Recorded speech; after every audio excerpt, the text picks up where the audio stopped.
আবার একটা নতুন ভিডিও এবার পুরনো কলকাতার উপর, আমার প্রিয় শহর কলকাতার উপর। জোব চার্নক, যিনি কলকাতার প্রতিষ্ঠাতা, তথাকথিত কেন সেটা পরে বলবো, তিনি মাত্র 28 বছর বয়সে ইস্ট ইন্ডিয়া কোম্পানির দায়িত্ব নিয়ে পাটনায় এসে উপস্থিত হলেন 1658-তে। তো একদিন তিনি দেখলেন যে ওখানে একটা জায়গায় কোথাও সতীদাহ চলছে এবং এক মহিলার উপর অত্যাচার হচ্ছে। মহিলা সুন্দরী এবং খুব সম্ভবত রাজপুত। তো তিনি তাকে উদ্ধার করলেন এবং তারপরে বিয়ে করলেন। তাদের একটি পুত্র সন্তান এবং 3টি কন্যা সন্তান হলো। এই এদেশী ভদ্রমহিলা যিনি ছিলেন তাকে তিনি নাম দিলেন মারিয়া।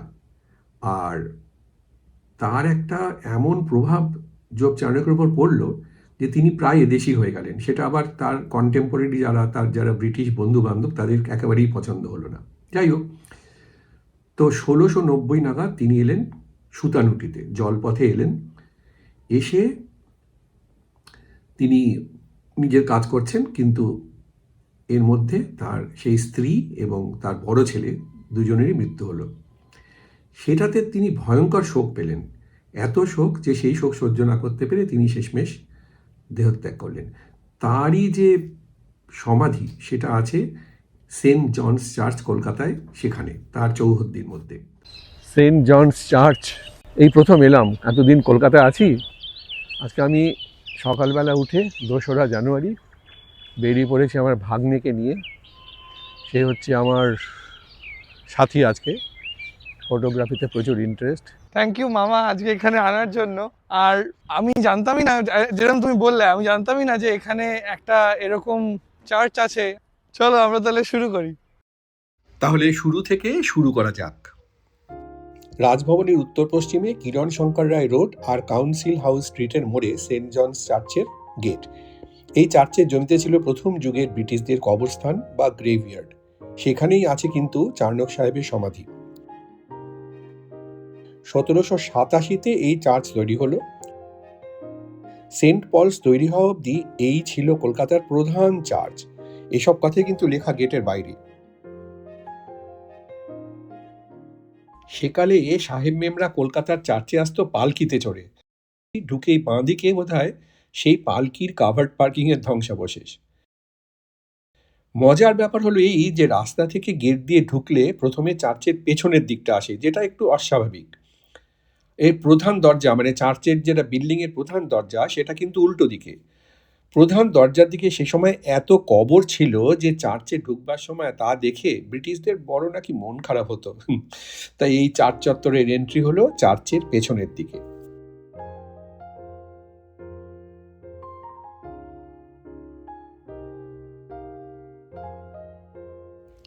চার্চের ভিতরে ঢুকবার দরজা যেটা, সেখানে আগে যাই। কিন্তু তার আগে চার্চের চূড়া বা ইংরেজিতে যাকে বলে স্টিপল, তার কথা বলিনি।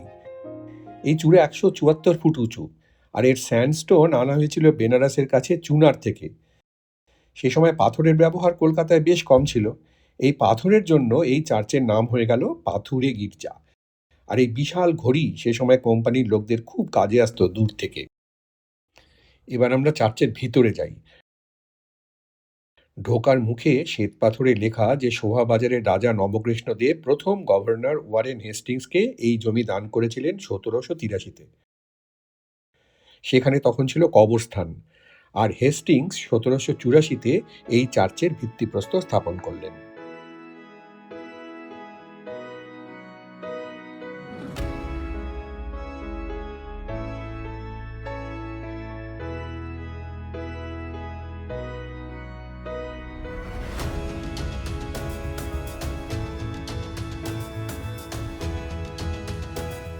এই চার্চের আর্কিটেক্ট জেমস অ্যাগের ইচ্ছায় এই চার্চের যেই আমরা ফ্লোরে দেখছি এই নীলচে কালো রঙের সুন্দর পাথরের ফ্লোরিং, সেটা আনা হয়েছিল বাংলার এককালের রাজধানী গৌড়ের বিভিন্ন যে পুরনো স্ট্রাকচার সেখান থেকে। এই যে ছবিটা দেখা যাচ্ছে বড়, এর নাম লাস্ট সাপার, এক জার্মান শিল্পীর আঁকা, বাইবেলের পবিত্র বিষয় নিয়ে। ছবির চরিত্রদের সাথে কোথাও সেই সময়কার ব্রিটিশ স্থানীয় মানুষদের চেহারার মিল ছিল, আর তাইতে ব্রিটিশরা ভীষণ ক্ষেপে গেছিল, প্রচন্ড বিরক্ত হয়েছিল লোকেরা।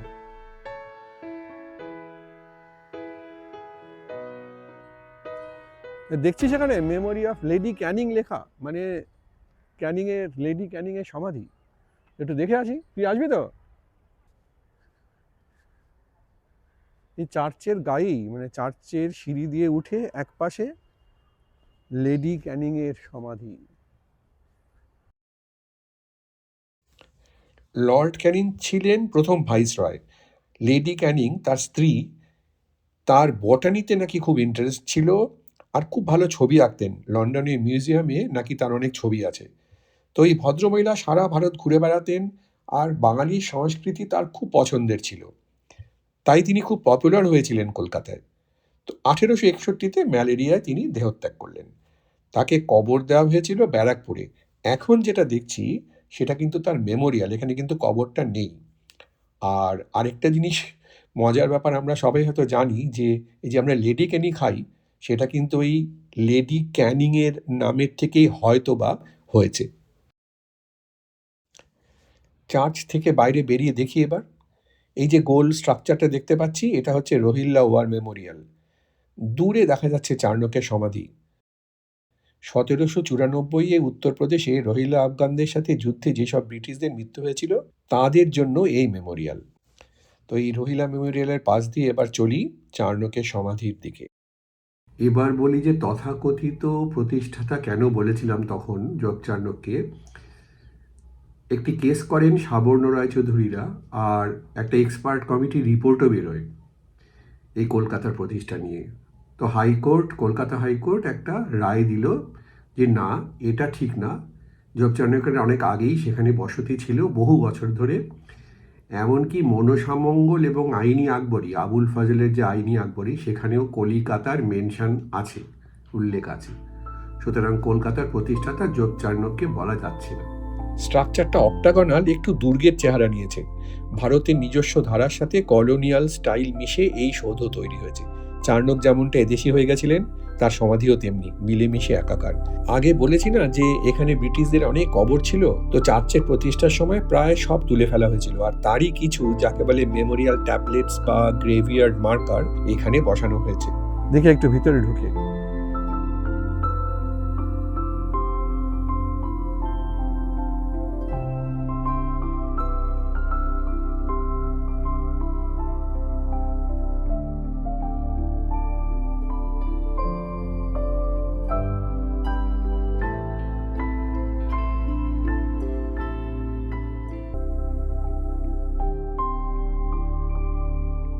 1695-এ চার্নকের জামাইয়ের উদ্যোগে এই সৌধ তৈরি হয়েছিল। ওই যে ল্যাটিন ভাষায় কালো গ্রানাইট পাথরে লেখা জোবাস, চার্নক ইত্যাদি ইত্যাদি। এখানে ওর আর ওর বড় মেয়ের নাম আছে, কিন্তু কি আশ্চর্য যে ওর স্ত্রী মারিয়ার নাম কিন্তু কোথাও নেই।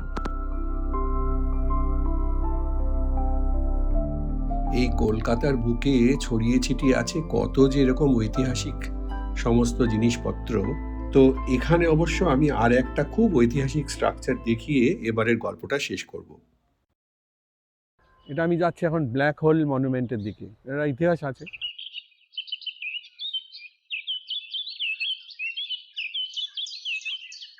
লর্ড কার্জন নাকি এটা ইরেক্ট করেছিলেন 1902 সালে। এই তো বিশাল ইতিহাস আছে। এই যেখানে লেখা আছে, erected in 1902 by Lord Curzon on the original site of Black Hole. এটা অরিজিনালি ডালহৌসি স্কোয়ারে ছিল। 1756-তে সিরাজউদ্দৌলা ব্রিটিশদের পরাস্ত করে ফোর্ট উইলিয়ামের দখল নেবার পর 146 জন ব্রিটিশকে নাকি 18 ফিট বাই 14 ফিট একটা ঘরে আটকে রাখা হয়েছিল। তাতে 123 জনের মৃত্যু হয়, যদিও এই সংখ্যার কোনো প্রমাণ পরে পাওয়া যায়নি। যা হোক, হলওয়েল বলে এক ব্রিটিশ জিপিওর কাছে এর একটা মেমোরিয়াল বানালেন, সেটা ভেঙেও গেল।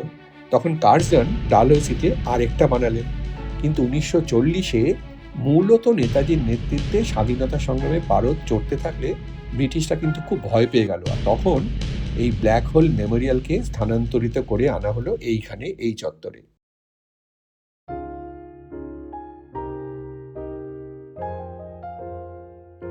আমার কথাটি ফুরলো এবারের মতো। আবার কোনো একটা নতুন গল্প নিয়ে আসবো।